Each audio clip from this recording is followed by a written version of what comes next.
Maganda rin mga bossing, sa naghahanap po dyan ng mini SUV na 5-seater or crossover mga boss, baka makursunadahan nyo to. Kulay white na Honda CR-V 2017 model, automatic transmission na 4x2 mga boss. Naka R17 na max, naka all disc brake, naka Yokohama Tars na series 2024 mga bossing, tapos 90% red light pa.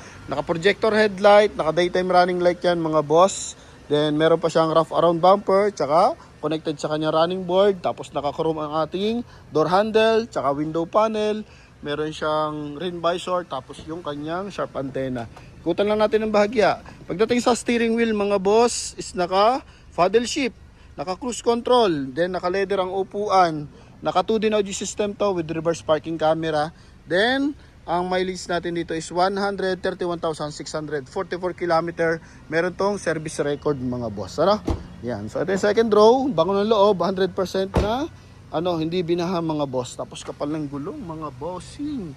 Medyo pricey yan kasi Yokohama Tars yan mga boss. Ito yung likod niyan. Oh, ha? Built-in reverse parking camera yan. Ito yung kanyang trunk compartment. So discuss lang natin mga bossing. Mas mababa ito ng bahagya compared doon sa ordinary 2017. Na ganito rin mga boss. No? Kasi noong nakaraan nagbenta naman tayo ng ganito 2017. Parang 680 pa o 735,000 yun mga boss. Pero ito makukuha nyo lang sa atin na 565,000 kasi nga concern natin yung mileage tsaka itong ating head unit. So yun lang naman mga boss. So ni-request na natin para at least yung ating mga viewers kung kursonada, kasi maganda naman ang nito, performance, riding, transmission, aircon, goods naman mga bossing, pati suspension. So yun. Pwede na kayo tumawag if ever na kursonado nyo to sa halagang 565,000 kasama dyan yung transfer of ownership. So discuss muna natin kung ano meron mga boss. Ano? Yan, intro pa lang yon. So coding natin is Monday. So ito yung ating front area mga bossing. So daytime running light, safety features to ng ating unit. So lalo na pag pagi yung area o kaya medyo makulimlim tulad ngayon. So hindi mo pa naman kailangan magbukas ng ilaw. So ito, meron siyang daytime running light para at least visible ka ng mga nakakasalubong mo, mga bossing, no? Tapos, meron siyang chrome line, okay, sa kanyang pag light housing, tapos dito sa kanyang front grille housing, mga boss. So, elegantness naman yan, para naman maganda yung appearance mo, no? Tapos, sa lower part ng ating bumper, meron siyang kulay silver na accent. Then, yun nga, yung ating wrap around bumper na kulay black, para siya nagtututong dati yan, connected sa wheel arch tsaka sa running board. So, dyan tumatama yung mga asphalt, mga maliliit na bato para at least maiwasan yung dent sa ating body unit mga boss. Tapos, eto, Yokohama Tars. Yan, ha? Yokohama Tars Series 2024 mga bossing. Naka 5 stud R17, 90% red light mga boss. And all goods. Okay, I think ang huling service is 125,000 mga boss. Ano? Yan, eto naman yung likuran. So, all goods pa. So, walang dapat palitan sa gulong. Maayos pa mga bossing, ha? Tapos, ito, yung ating door handle, mga boss. So, keyless entry yan. No? Tapos, ito yung ating chrome line sa window panel, mga boss. Rain visor. Tapos, sinapinan nila ng, chrome para mas makisig. Kumbaga, konektado yung chrome sa ating window panel, pati dun sa rain visor.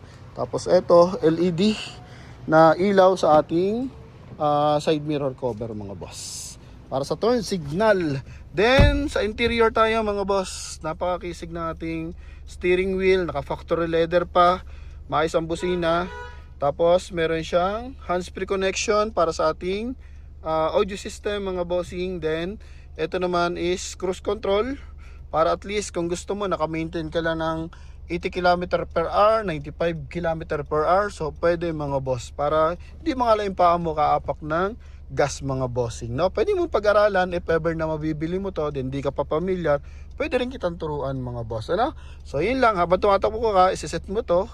Then, depende sa'yo kung anong gusto mo. Dito naman magre-reflect yan mga bossing. No? Tapos, ito yung ating paddle shift. So, for manual mode, madali naman gamitin yan. Yung cambio, lagay mo lang sa S, tapos dito ka mag-primera, magsisegunda mga bossing, no?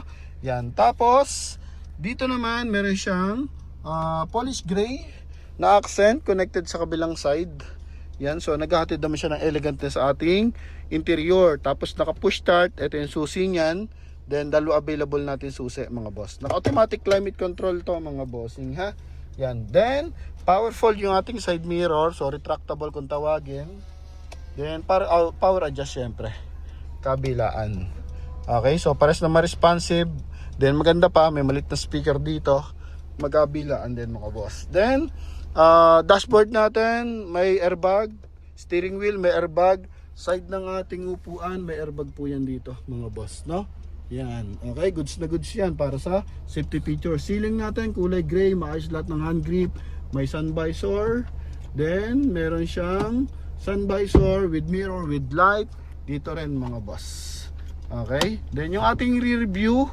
So, I think not sure lang kung equip pa to mga bossing, pero kung equip to, ito yung auto adjust na rear-view mirror mga bossing. So pag tinamaan niya ng mga LED lights, kusa niyang ina-adjust yung liwanag mga bossing para hindi masakit sa mata ng driver. So yun, ganun siya kaganda mga boss, no? Then sa upuan, naka-factory leather pa yan. Okay, armrest, tapos dito cup holder, dito rin. So wala pa siyang mga retouch, although may stretch mark, normal lang yun dahil sa paggamit ng unit, pero wala pang mga punit mga boss. Tsaka wala pang pinaltan leather. Ito naman yung second row. Yan, flat na flat mga bossing. Medyo may stretch mark lang ng konti, pero all goods. Tapos laki ng armrest niya, no? 'Di ba? Oh. Dalawang braso pasok. Tapos may aircon ventilation pa sa likod, may mga lagay ng mga small documents dito. Dan maluwag yung ating legroom. Yan mga bossing, ha? Okay, so pwede dito tatluhan sa likuran. Okay, tapos chrome yung ating door opener. Dito nga parang hindi nagagamit yung kanyang armrest eh. May spoiler yan mga bossing ha. Taillight mga boss, eto. Yan, so meron siya built-in camera. Yan mga boss. Ito yung ating trunk compartment, maluwag to. Oh. Then pwede mo i-fold dito yung ating upuan. Yung kabilaan. Tapos dito, mapansin mo, oh, halatang hindi pa nagagamit to mga boss. Siguro magamit ma ilang beses pa, naka-plastic pa oh. Oh, since 2017 hindi pa natatanggalan ng buong plastic mga bossing. So pang cover 'yan dito sa ating compartment mga boss. Okay, para pag at least light yung tint natin, may mga mahalaga tayong gamit sa ilalim. So hindi basta nakikita ng mga nakakasabay nating mag-park, kumbaga at least hindi basta mananakaw. Tapos sa gulong natin, spare tire, nakamags na rin. Then, check natin kung may series pa. Walang series mga bossing eh, no? Yan, pero R17 din yan. Yan yung ating jack, yun yung ating early warning device mga boss. Walang UP sa mga panel. Maayos yung mga hydraulic assist, magkabilaan. Pati dito sa ating likuran mga boss. So all goods. Ito lang, may mga ganito lang. Yan, okay. So yung ganito, minablog tayo na Shine Red. 2015 model yun mga boss. Diniliver natin siya sa Lucena City mga bossing sa Quezon. Yan naaalala ko pa. Okay, last year yun mga bossing. Parang hindi ko lang matanda kung anong buwan mga boss. So dalawang beses na kasi tayo nag-deliver dyan sa Lucena. Isang Innova B na 2008 tsaka isang gantong 2015 ata or 2016. 500 plus lang din yun mga boss eh, no? Yan, kaya ako nagkaka-interest kayo, maayos to, 2017 model, tapos 565 lang mga bossing. Then may service per record pa. Oh, all goods yan mga boss. Okay, so yan, tanggalin lang natin yung blurred mga bossing. Ha? Sa mags, may konting gasgas sa mags pero walang malaking basag mga boss, no? Ito yung kabilang side, may scratches ng konti. Ito naman yung kabilang panel. So yan, dumada pa yung, di ba hinatak natin kanina. So ito yon, kusa nagre-release. Tapos tutulak na lang natin yung ating upuan para at least kung may ilalagay pa tayo ibang gamit, napakasimple lang, di ba? Yan. So ito yon oh, pakita natin. So magre-reflect yan mga boss. Ito, tanggalin muna natin to. Yan, simple lang naman. Ito mga bossing oh. Yumuyo ko ng kusa. Oh, di ba? Din dito, sumasalya ng kusa yan mga boss. So, walang mga kalakalawang yan mga bossing. All goods. Okay? Yan. Then, dito sa kabilang side. Oh, leather natin dito. Although may stretch mark, pero walang punit. Yan, ha, hindi pa kita yung laman loob. So, ayos pa rin. Tapos ito, Honda, mga boss, 2017 pa, oh. Tingnan mo ilalim. Oh, di ba? Tapos dito may mga plastic pa. So, kahit medyo mataas ang mileage, laging gamit, at least maayos yung pagkakagamit mga bossing. Siniservisan na maayos. Yun ang maganda dyan. Oh, ha? Eto, pakita natin naman yung ating engine bay mga boss. So, talakayin natin ang ating engine bay. Makina na ito, 2.0 gasoline engine, aspirated. So, wala pa lang atong handbrake kasi naka-foot brake yan mga boss, no? Yan, so, buksan natin yung ating engine bay. Nandito yan, nakatago mga boss. Baka din nyo makita.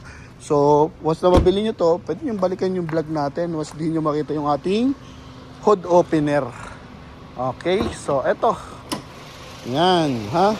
2.0. Eto, silipin natin. Nakalagay yun dito mga bossing. Ha? Engine, setup, maintenance. Isahin natin. 2.0 liters. Yan mga boss. Oh.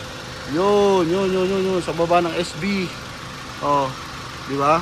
Yan, 2.0 natural aspirated to mga boss. Okay.